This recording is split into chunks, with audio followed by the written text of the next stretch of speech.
नमस्कार। जय श्री राम। श्री राम जी और लक्ष्मण जी जब मुनि विश्वामित्र के साथ जनकपुर पहुंचे, उसके बाद से आगे की कथा है, सुनिएगा। कथा प्रारंभ होत है, सुनो वीर हनुमान, राम लखन सीता सहित सदा करो कल्याण। सियापति राम जय जय राम, श्री हनुमान करो कल्याण। सुमन बाटिका बाग बन, विपुल विहंग निवास, फूलत फलत सुपलवत, सोहत फुर चहु पास। सियापति राम जय जय राम, श्री हनुमान करो कल्याण। पुष्प वाटिका यानी फुलवाड़ी, बाग बगीचे, वन जिसमें कि बहुत से पक्षियों का निवास है, फूलते फलते और सुंदर पत्तों से लदे हुए नगर के चारों ओर सुशोभित हैं। अरे बनई न बरनत नगर निकाई, जहाँ जाई मन तहें लोबाई। चारु बजारु विचित्र अंबारी, मन में विधि जनु स्वकर संवारी। नगर की सुंदरता का वर्णन करते नहीं बनता। मन जहाँ जाता है वही लुभा जाता है, वही रम जाता है।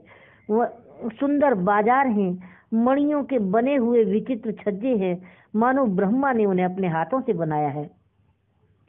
अरे धनिक बनिक बर धनद समाना, बैठे सकल वस्तु ले नाना। चौहट सुंदर गली सुहाई, संतत रही सुगंध सिंचाई।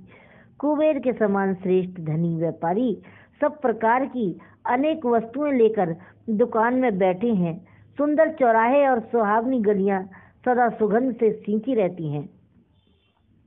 मंगलमय मंदिर सब केरे, मंगलमय मंदिर सब केरे, चित्रित जनु रति नाथ चितेरे। पुर नर नारी सुभग सुचि संता, धर्मशील ज्ञानी गुणवंता। सबके घर में मंगलमय है और उन पर चित्र कढ़े हुए हैं, जिन्हें मानो कामदेव रूपी चित्रकार ने अपने हाथों से अंकित किया है। नगर के सभी स्त्री पुरुष सुंदर पवित्र साधु स्वभाव वाले धर्मात्मा ज्ञानी और गुणवान हैं। अरे अति अनूप जहि जनक निवासु, बित कहीं विबुध बिलोक बिलासु। होत चकित चिति कोट बिलोकी, सकल भुवन शोभा जनु रोकी। जहाँ जानकी जी का अत्यंत अनुपम सुंदर निवास स्थान महल है, वहाँ के विलास यानी ऐश्वर्य देखकर देवता भी थकते स्तंभित हो जाते हैं। मनुष्यों की तो बात ही क्या, कोट राजमहल के पर कोटों को देखकर चकित हो जाता है। ऐसा मालूम होता है कि मानो उसने समस्त लोगों की शोभा रोक कर घेर कर रखी है। धवल धाम मुनि पुरट पट, सुगठित नाना भांति। शिव निवास सुंदर सदन, शोभा कि में कहीं जाति। सियापति राम जय जय राम, श्री हनुमान करो कल्याण। उज्जवल महल में अनेक प्रकार से सुंदर रीति से बने हुए मणिजटित सोने के जरी के पर्दे लगे हुए हैं। सीता जी के रहने के लिए सुंदर महल की शोभा का वर्णन किया ही कैसे जा सकता है। अरे सुभग द्वार सब कुलिस कपाटा, भूप वीर नट मागध भाटा। बनी विशाल बाजी गजशाला, हाय गए रथ संकुल सब काला। राजमहल के सब दरवाजे फाटक सुंदर हैं, जिनमें वज्र के मजबूत या हीरों के चमकते हुए किवाड़ लगे हुए हैं। वहाँ मातहत राजाओं, नटों, मगधों और भाटों की भीड़ लगी हुई है। घोड़ों और हाथियों के लिए बहुत बड़ी घुड़शाला है, घुड़शाला और गजशाला हैं। फील खाने बनी हुई हैं, जो कि सब समय घोड़े, हाथी और रथों से भरी रहती हैं। सूर सचिव सेनप बहुतेरे, नपग्रह सरित सदन सब केरे, पुरबाहिर सुर सरित समेता, उतरे जय तय विपुल महिषा। बहुत से सूरवीर मंत्री और सेनापति, उन सब के घर भी राजमहल सरीखे ही है। नगर के बाहर तालाब और नदी के निकट जहाँ तहाँ बहुत से राज लोग उतरे हुए डेरा डाले हुए हैं। देखी अनूप एक अविराही, सब सुपस सब भांति सुहाई। कौशिक कहे मोर मनुमाना, यहाँ रहिए रघुवीर सुजाना। आमों का अनुपम बाग देखकर, जहाँ सब प्रकार के सुविते थे और जो सब तरह से सुहावना है, विश्वामित्र जी ने कहा कि हे सुजान रघुवीर, मेरा मन कहता है कि आज यहीं रहा जाए। हर भले ही नाथ कहे कृपा निकेता, भले ही नाथ कहे कृपा निकेता, उतरे तह मुनि वृंद समेता। विश्वामित्र महामुनि आए, समाचार मिथिलापति पाए। कृपा के धाम श्री रामचंद्र जी बहुत अच्छा स्वामी कहकर भगवान राम ने कहा कि बहुत अच्छा प्रभु, बहुत अच्छा कहकर वहीं मुनियों के समूह के साथ ठहर गए। और मिथिलापति जनक जी ने जब ये समाचार पाया कि महामुनि विश्वामित्र जी आए हुए हैं, तब संग सचिव सुचि भूरि भट, भूसुर भर गुरु ज्ञाति। अर चले मिलन मुनि नाय कहीं, मुदित राव ए भाति सियापति राम। जय जय राम, श्री हनुमान करो कल्याण। तब उन्होंने पवित्र हृदय के ईमानदार स्वामी भक्त मंत्रियों को लेकर बहुत से योद्धाओं को, श्रेष्ठ ब्राह्मण और गुरु यानी शतानंद जी और अपनी जाति के श्रेष्ठ लोगों को साथ लिया। और इस प्रकार प्रसन्नता के साथ राजा मुनियों के स्वामी विश्वामित्र जी से मिलने के लिए चले। अरे कीन प्रणाम चरण धरि माथा, दीन असीस मुदित मुनि नाथा। विप्र वृंद सब सादर बंदे, जानि भाग्य बढ़ राउ आनंदे। राजा ने मुनि के चरणों पर मस्तक रखकर प्रणाम किया। मुनियों के स्वामी विश्वामित्र जी ने प्रसन्न होकर आशीर्वाद दिया। फिर सारे ब्राह्मण मंडली को आदर सहित प्रणाम किया और अपना बड़ा भाग्य जानकर राजा आनंदित हुए। कुशल प्रसन्न कही 12 विश्वामित्र ने पही बैठारा। तेही अवसर आए दो भाई, गए रहे देखन फुलवाई। बार बार कुशल से पूछकर कुशलता कृष्ण करके विश्वामित्र जी ने राजा को बिठाया। कुशलता पूछी और विश्वामित्र जी ने राजा को बिठाया और उसी समय दोनों भाई भी वहां आ पहुंचे जो फुलवाड़ी देखने गए हुए थे।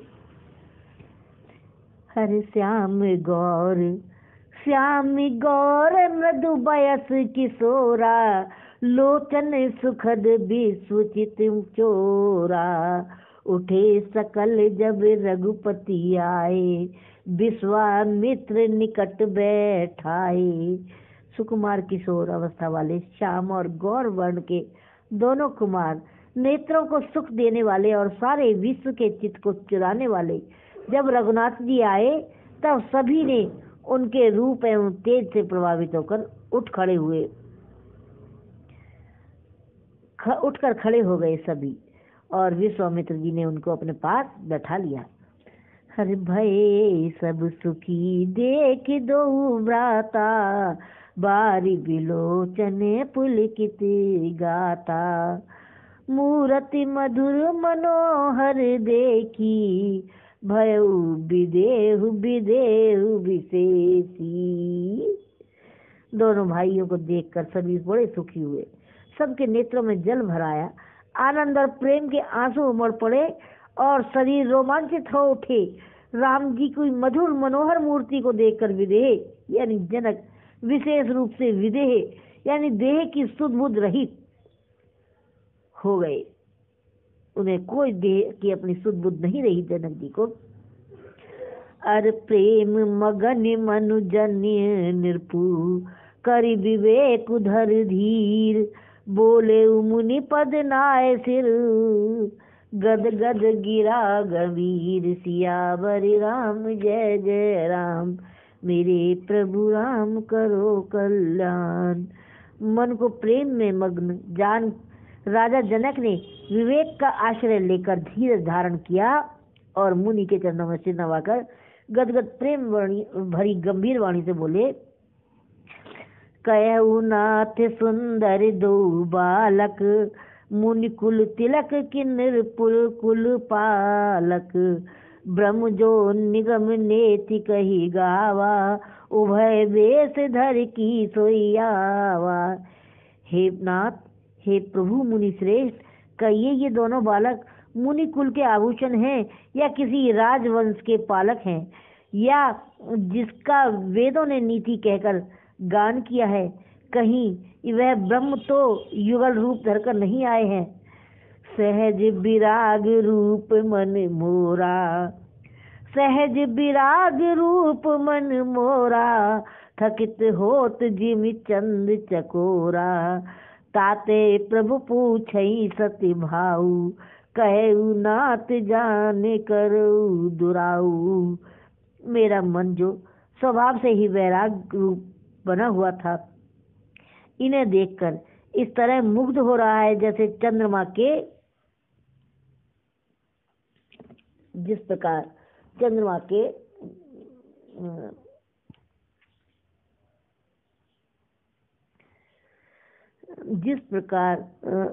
मेरा मन इस प्रकार गदगद हो रहा है कि जिस प्रकार चंद्रमा को देखकर चकोर है। हे प्रभु, इसलिए मैं आपसे सत्य निश्चल भाव से पूछता हूँ कि हे नाथ, बताइए और छिपाव ना कीजिए कि ये कौन है। इन्हीं बिलोकते अति अनुरागा बरबस ब्रह्म सुखई मन त्यागा कहे मुनि बिहसी कहे उन पुनीका बचन तुम्हार न होए अली का। इनको देखते ही अत्यंत प्रेम के वश होकर मेरे मन में जबरदस्ती ब्रह्म सुख को त्याग दिया है। मुनि ने हंसकर कहा कि हे राजन, आपने ठीक ही कहा है, आपका वचन मिथ्या नहीं हो सकता। ए प्रिय सब ही जहाँ लगी प्राणी मन मुस्काहे राम सुनबानी रघुकुल मनि दशरथ के जाए ममहित लाग नरेश पठाए। जगत में जहाँ तक जितने भी प्राणी हैं, ये सभी को प्रिय हैं। मुनि की रहस्यमयी वाणी सुनकर श्री राम जी मन ही मन मुस्कुराते हैं, हंसकर मानो संकेत करते हैं और रहस्य को खोलिए नहीं। तब मुनि ने कहा कि ये रघुकुल मुनि महाराज दशरथ के पुत्र हैं, मेरे हित के लिए राजा ने इन्हें मेरे साथ में भेजा है। राम लखन दो बंधुबर रूप शील बल धाम मख राखेउ सब साखी जग जीते असुर संग राम सियापति राम जय जय राम श्री हनुमान करो कल्याण। ये राम और लक्ष्मण दोनों श्रेष्ठ भाई रूप शील और बल के धाम हैं। सारा जगत इस बात का साक्षी है। इन्होंने ही युद्ध में असुरों को जीतकर मेरे यज्ञ की रक्षा की है। मुनि तब चरण देख कहे राऊ कहि न सकऊ निज पुण्य प्रभाऊ सुंदर श्याम गौर दो भ्राता आनंदऊ के आनंद दाता। राजा ने कहा कि हे मुनि, आपके चरणों के दर्शन में कर मैं अपना पुण्य प्रभाव कह नहीं सकता। ये सुंदर श्याम और गौर वर्ण के दोनों भाई आनंद को भी आनंद देने वाले हैं। इनके प्रीति परस पर पावनी इनके प्रीति परस पर पावनी, कहीं न जाए मन भाव सुहावन। सुनहु नाथ कह मुदित विदेहु, ब्रह्म जीव इव सहज सनेहु। इनकी आपस की प्रीति बड़ी पवित्र और सुहावनी है, वह मन को बहुत भाती है, बहुत अच्छी लग रही है और कहीं नहीं जा सकती। विदेह जनक जी आनंदित होकर कहते हैं कि हे नाथ सुनिए, ब्रह्म और जीव की तरह इनमें स्वाभाविक प्रेम भी है। हरे पुनि पुनि प्रभु, पुनि पुनि प्रभु चितव नर नाहु, पुलक गात उर अधिक उछाऊ। मुन ही प्रशंस नाय पद सीसऊ, चले उलवाई नगर अवनीसऊ। राजा बार बार प्रभु को देखते हैं और दृष्टि वहां से हटना ही नहीं चाहती। प्रेम से शरीर पुलकित हो रहा है, हृदय में बड़ा उत्साह उत्पन्न हो रहा है। मुनि की प्रशंसा करके उनके चरणों में सिर नवाकर राजा उन्हें नगर में लिवाकर ले चले। सुंदर सदन सुखद सब काला, सुंदर सदन सुखद सब काला, तहाँ बासुले दीन भुआला। कर पूजा सब विध से विकाई, गए उराऊ ग्रह विदा कराई। एक सुंदर महल जो सब समय सभी ऋतुओं में सुखदायक था, वहां राजा ने उन्हें ले जाकर ठहरा दिया। तदंतर सब प्रकार से पूजा और सेवा करके राजा ने विदा मांगकर अपने घर चले गए। ऋषौ संग रघुवंश मुनि, कर भोजन विश्राम। बैठे प्रभु भ्राता सहित, दिवस रहा भर जाम। सियापति राम जय जय राम, श्री हनुमान करो कल्याण। रघुकुल के शिरोमणि प्रभु श्री रामचंद्र जी ऋषियों के साथ भोजन और विश्राम करके भाई लक्ष्मण समेत बैठे थे और उस समय पहर भर दिन रह गया था। लखन हृदय लालसा विशेषी, जाय जनकपुर आई देखी। प्रभु भय बहुर मनहि सकुचाई, प्रगट न कहीं मनहि मुस्काई। लक्ष्मण जी के हृदय में विशेष लालसा है कि जाकर जनकपुर देख आए, परंतु प्रभु श्री रामचंद्र जी का डर है, फिर मुनि से भी सब चाहते हैं, इसलिए उन्होंने प्रकट में कुछ नहीं कहा। कहते और मन में ही मुस्कुराते रहे। राम अनुज मन की गति जानी, राम अनुज मन की गति जानी। भगत बछलता ही हुलसानी, परम विनीत सकुच मुस्काई। बोले गुरु अनुशासन पाई। अंतर्यामी श्री रामचंद्र जी छोटे भाई की मन की दशा जान ली और उनके हृदय में भक्त वत्सलता उमड़ आई। वे गुरु की आज्ञा पाकर बहुत ही विनय के साथ सुख चाहते हुए मुस्कुराकर बोले, नाथ लखनपुर देखन चई, नाथ लखनपुर देखन चई। प्रभु सो कछ डर प्रगट न कई, जो राउर आयस में पावऊं। नगर दिखाए तुरंत ले आवऊं।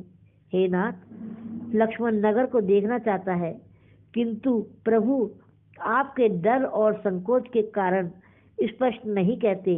यदि आपकी आज्ञा पाऊं तो मैं इनको नगर दिखलाकर तुरंत ही वापस लेकर आ जाऊंगा। सुनि मुनीस कहे वचन सप्रीति, सुन मुनीस कहे वचन सप्रीति। कस न राम तुम राखऊ नीति, धर्म से तु पालक तुम ताता। प्रेम विवश सेवक सुखदाता।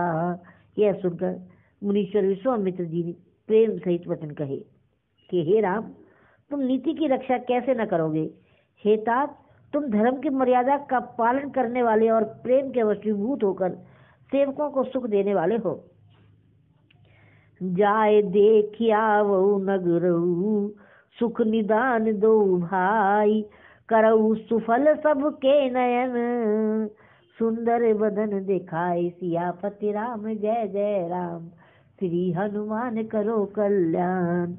सुख के निधान दोनों भाई जाकर नगर देखने जाओ और अपने सुंदर मुख दिखलाकर सब नगर वासियों के नेत्रों को सफल करो, संतुष्ट करो।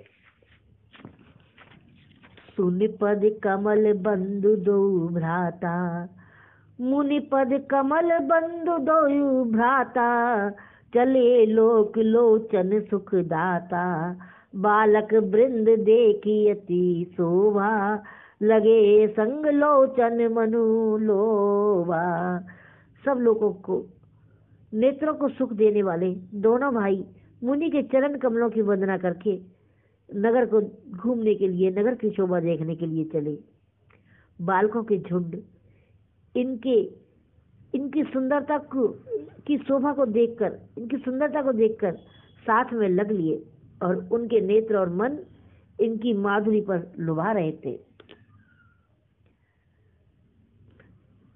पीत बसन परि कर कटि भाता, चारु चाप सर सोहत हाथा। तन अनुरत सुचंदन खोरी, तन अनुरत सुचंदन खोरी। श्यामल गौर मनोहर जोरी। दोनों भाइयों के वस्त्र पीले रंग के थे। कमर के पीले दुपट्टों में तरकस बंधे हुए थे। हाथ में सुंदर धनुष बाण सुशोभित थे। श्याम और गौर वर्ण के शरीर के अनुकूल अर्थात जिस रंग का चंदन अधिक फवे उस पर उसी रंग के सुंदर चंदन की खौर लगी हुई है। सांवरे और गोरे रंग की ये मनोहर जोड़ी मन को बहुत लुभा रही है। के हरि कंदर बाहु विशाला, उरि अति रुचिर नाग मणि माला। सुभग सोन सर स्यहि सुभग सोन सर सिहि लोचन। बंदन मयंक ताप त्रय मोचन।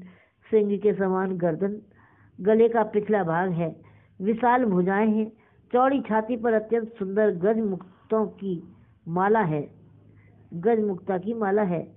सुंदर लाल कमल के समान नेत्र हैं और 3 तापों से छुड़ाने वाला चंद्रमा के समान मुख है।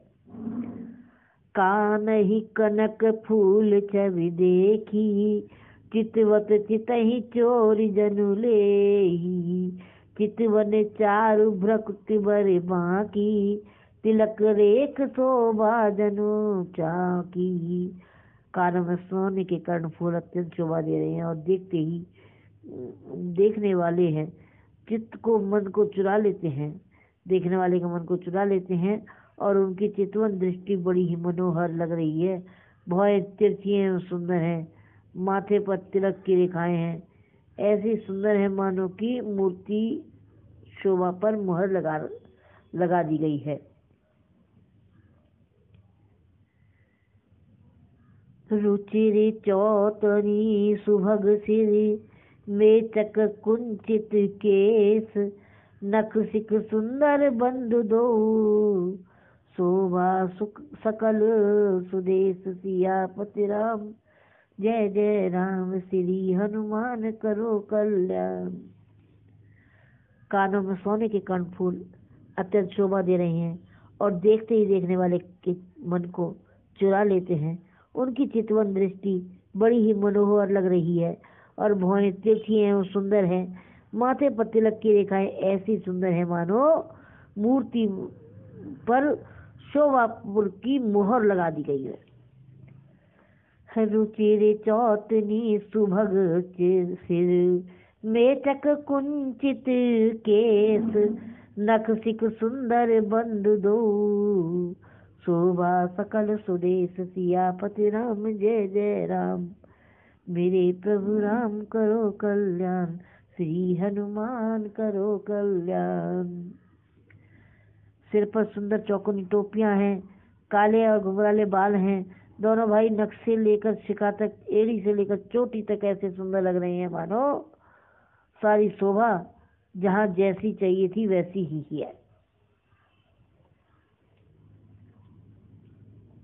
आज के लिए इतना ही। कल इससे अगला भाग कल आगे बताएंगे कि किस प्रकार दोनों भाई नगर की शोभा को देख रहे हैं और सीता स्वयंवर का दिन भी आता है। नमस्कार।